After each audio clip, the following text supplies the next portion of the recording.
The city of Colorado Springs was a booming place in the 1980s, with around 90,000 new residents coming over the past decade. By 1982, Chapel Hills Mall would open to great success as the second enclosed shopping center, and landmark companies sought to develop their own mall in the affluent northwest section of the city. Just a mile and a half away from Chapel Hills, and right off the highway, work began that same year on the $30 million 184,000 square foot shops at Tiffany Square.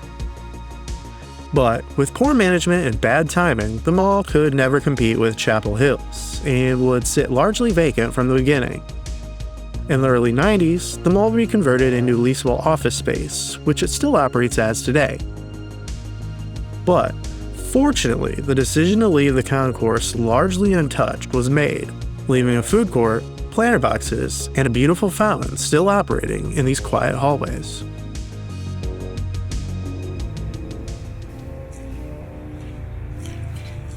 I would arrive shortly after the doors would open on a weekday, not certain how busy it would be, but coming in, I found it largely still quiet, with a few people coming into some offices and an interior contractor business open for visitors. When work began in 1982, the shops at Tiffany Square was touted as a high-fashion shopping center, with the only anchor being a 6-screen AMC theater. 1 year later, while work was still underway, Landmark would begin 2 similar developments in Metro Denver, but labor disputes would see Tiffany Square's grand opening delayed a full year, not opening until 1985. The planned tenants would sue the developer over this, resulting in them to default on their loan, and the bank would take control of the property shortly after its disastrous opening, which saw only 25% of the mall leased, as many stores had chosen to open in Chapel Hills rather than wait.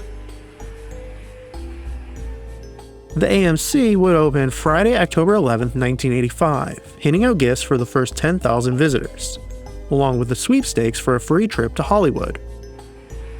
Cubby Bear would make an appearance during the matinee show of the Care Bears movie, and the whole event was capped with skydivers landing in the parking lot on Sunday.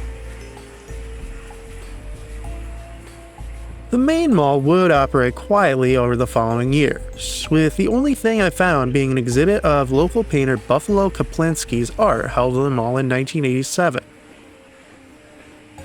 2 years later, it was noted that only the AMC and a single restaurant were open in the entire complex.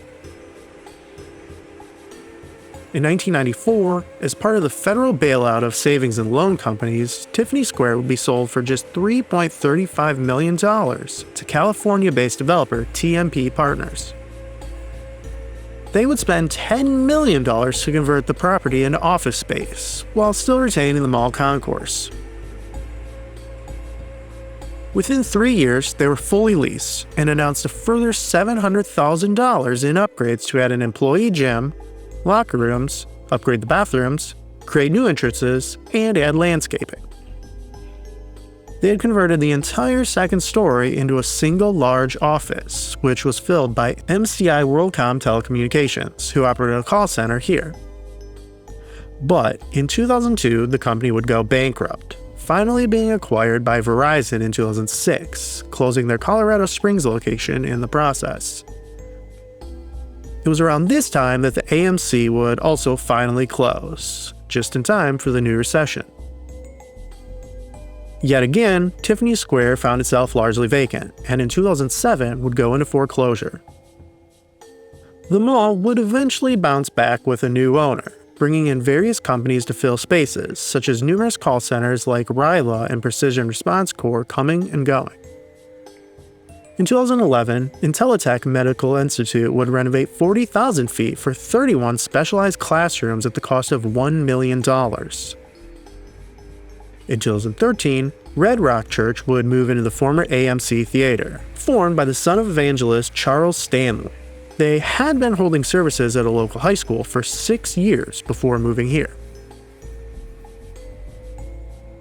The only restaurant left here still operating today is Las Palmitas Mexican, which has been at the mall since 2004.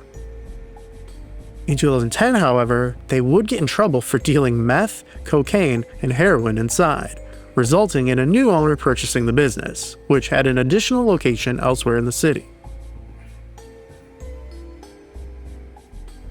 In 2017, after Alorica would drastically downsize their call center, U-Haul would purchase Tiffany Square for $12.18 million, which was just under 75% leased then.